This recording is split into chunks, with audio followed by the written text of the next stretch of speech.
The most important thing is, religion becomes just purely a personal pursuit, never a national goal or a global goal. I have never abused anybody, but people want to kill me, death threats keep coming. Those who believe they are going to send you to heaven, they did the worst things.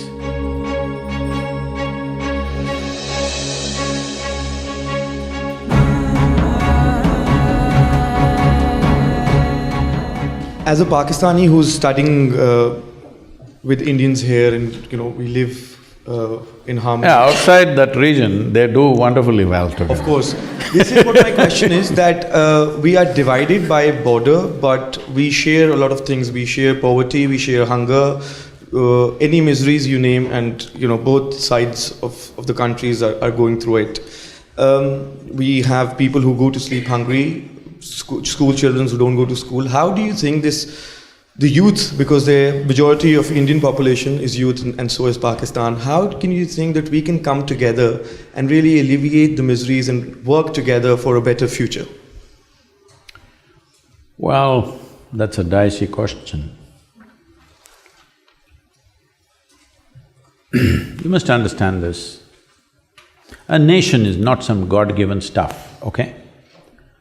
Only when you identify or make a nation on a religious basis, you may believe so. Otherwise, we know we made it. We write a constitution, not a God-given document. We wrote it, subject to amendments, subject to changes, as it is required for the well-being of the people.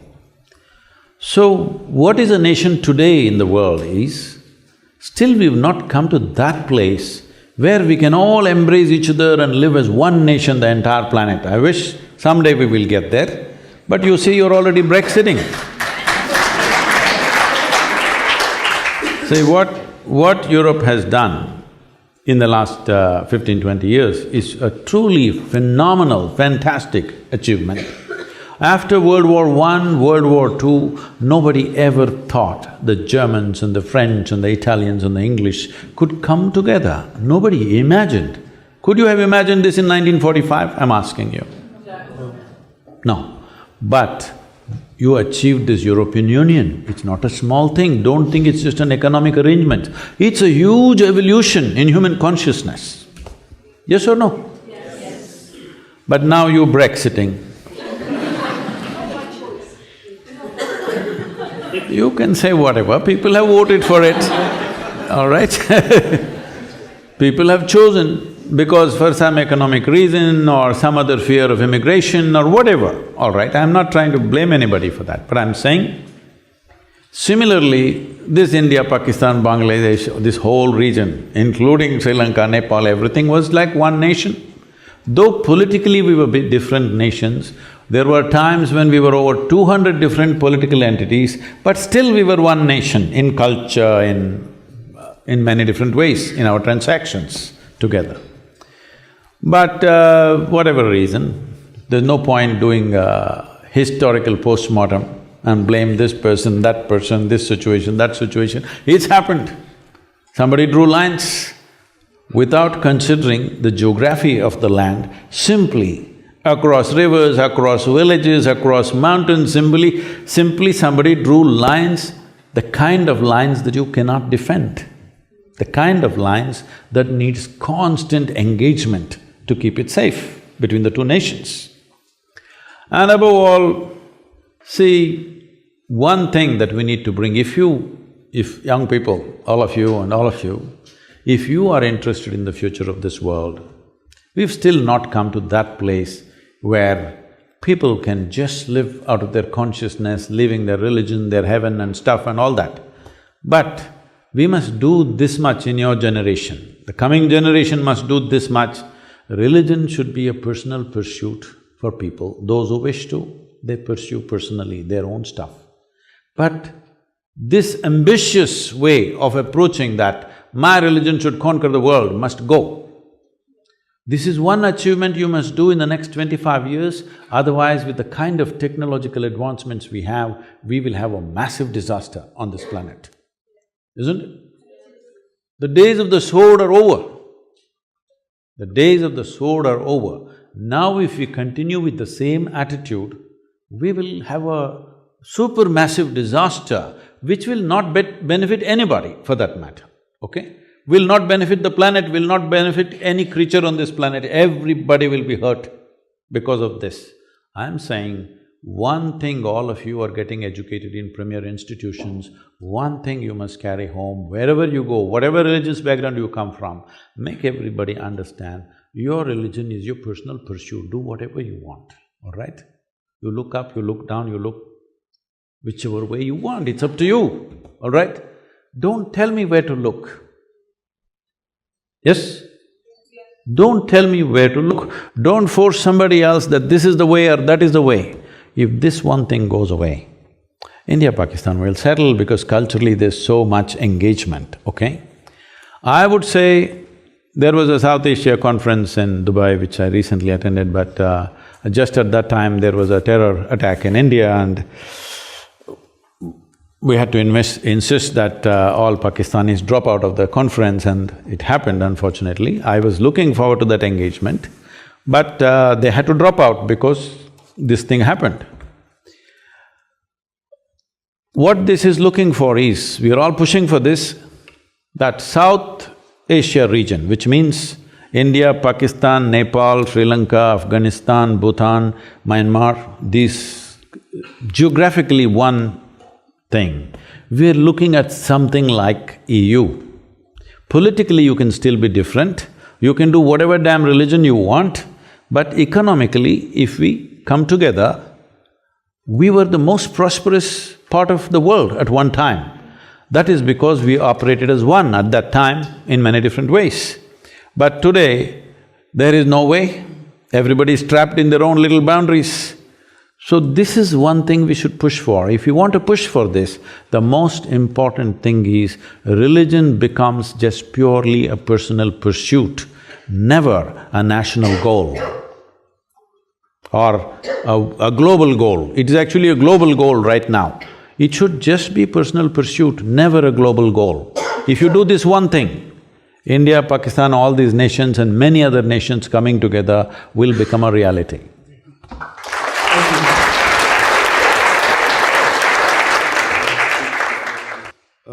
Thank you, Sadhguru, for the wisdom. We would now open up the questions for the floor, and if anyone… you can raise your hands. Namaskaram, Sadhguru.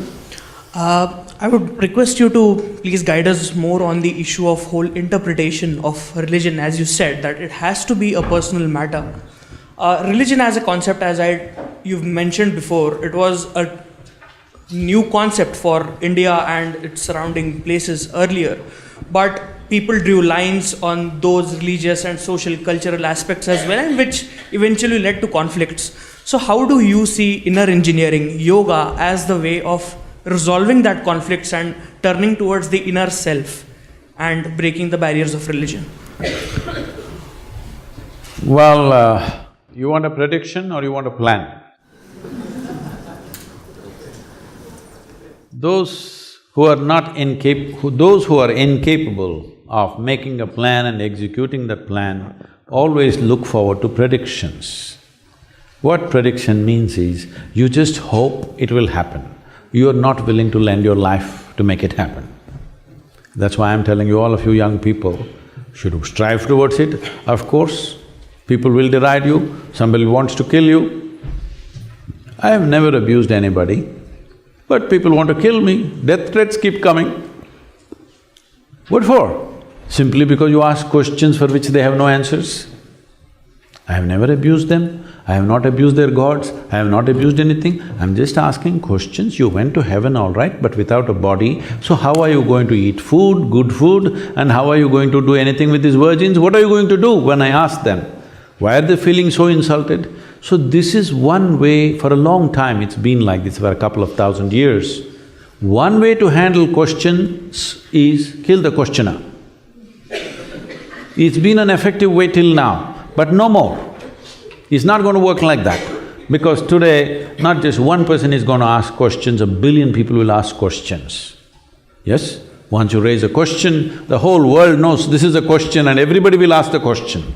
There was a time where only one person raised the question in a village or a town and you killed him and the question was over. Those days are over. So this is why you don't have to abuse anybody. But you must ask relevant questions, isn't it? Hello? Daring, relevant questions. Whatever matters in our lives, should we not ask questions at least, even if you don't have answers? You don't have to abuse anybody, you don't have to deride anybody, but you must ask questions, because if you ask three intelligent questions, 90% of the scriptures on the planet and all the three heavens will collapse right now. Last question. So I'm extremely impressed how you've said that religion shouldn't be a national goal. It should be something very personal, and we should talk about the right thing.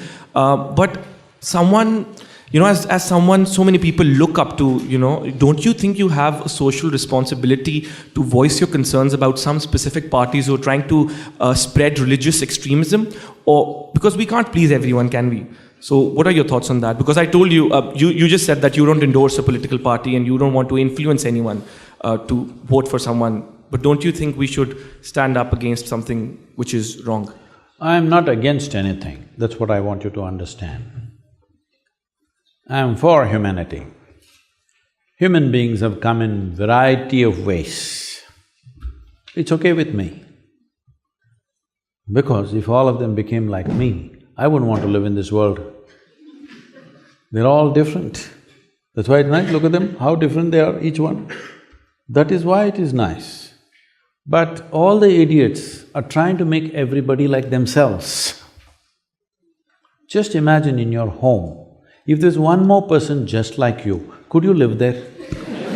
One is too much, isn't it? But they want a world full of their own kind.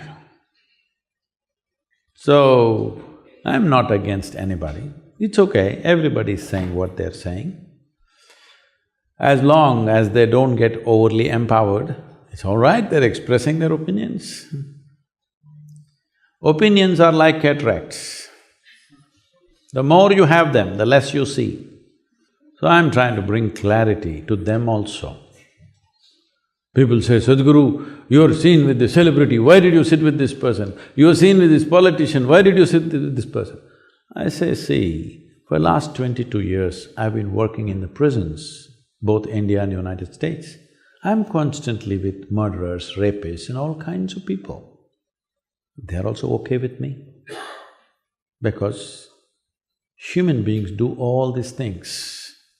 The question is only, will we as a generation create a situation where human beings can evolve into a higher possibility, or do you want to shoot this one, hang that one, do that, do this, is this your solution?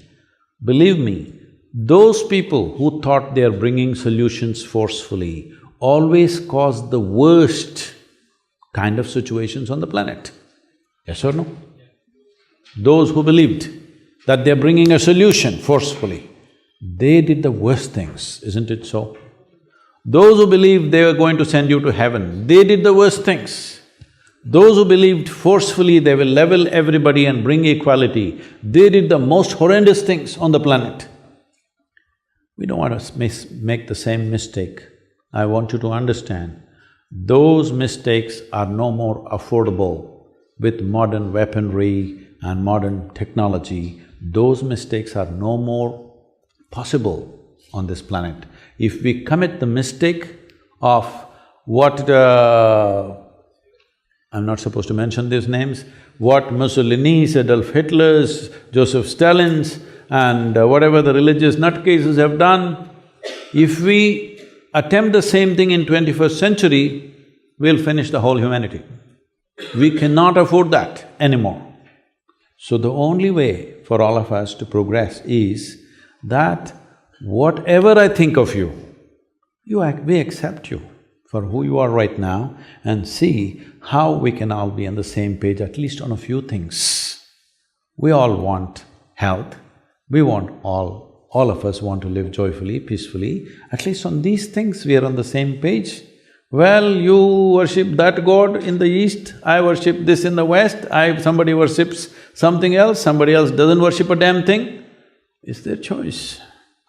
Let them do whatever. But the important thing is, human needs, fundamental human needs are this. Once physical needs are taken care of, which fortunately for this generation, like never before, though still there are complaints, there are segments of society unfortunately left out of that, still the largest number of human beings, their survival is better organized than ever before. Yes or no? It is so. Today if you have the money, you can go to the store and buy what you need for the next 1 year and not step out of your house and still manage. Believe me, if you were here 100 years ago or 1,000 years ago, if you want to start your day, you must take your bucket and walk a mile to River Thames to get your water. Most of you are not even fit to carry a bucket full of water for a mile anymore. Yes or no? So survival is better organized than ever before. Forever we've had problems of food, water, shelter, clothing. For the first time, all of you have 5 times more clothing than what your grandparents had. Yes or no? Huh? All of you have 5 times more clothing than what your grandparents had. You are also eating… Right now, how to eat less is the big deal. This is the first generation which has to be worried about how much to eat. Always every generation of people, when they sat down for a meal, they stuffed as much as they could into themselves because there was so much physical activity to do. If you see the last generations of people, how they ate, when they sat down for a meal, they would sit like this. In India they'll sit on the floor, they'll eat and it's full, and they'll eat little more and little more and little more because there is so much to do physically. If you don't eat like that, you'll run out of gas. Literally it's like gas, like filling the tank. You want to fill as much as you can. This is the first generation which has to be conscious of how much to consume because otherwise you'll become like a balloon because you're not doing anything. So everything is better organized than ever before. Survival is better than ever before. This is the time to transform human consciousness. To transform or to raise human consciousness, we are doing various levels of activity. One, you must sit through this in many different ways, otherwise you won't understand why we are doing variety of things for this purpose, because all these things have to be done. If you don't know all the pawns, there is no game. I want all of you to participate in whichever way you can to raise human consciousness, either by yourself or seek our help. We're doing many things across the world, please be a part of it. The important thing is, all human beings, if their focus is towards their well-being and everybody's well-being, irrespective of who they are. He's a bad neighbor for me, but I want him to be well. All right? This is important. I don't have to say, no, you're a fantastic neighbor, you're not, but I want you well. No, I'm not making a national commentary, please do not understand. Whether he's from Pakistan or from Kerala, it means the same thing. I'm saying, see, I don't have to say fantastic things about you. Yes, you're a bad neighbor, but I want you well, because I know if you are well, you will be fine with me. When you're not well, you will try to infect me with the same thing. It's very important, everybody around you are well if you want to be well, isn't it so? This is why I'm saying, be absolutely selfish. It is just that, why selfishness and greed also you're stingy? Why in that also you're stingy? At least in that you can be generous, you can't give away things, all right? At least be absolutely selfish, no? What I want for myself, I want for everybody. Let's create an absolutely selfish world. That means what I want for myself, I want for everybody in the world. Let's make it happen. Thank you.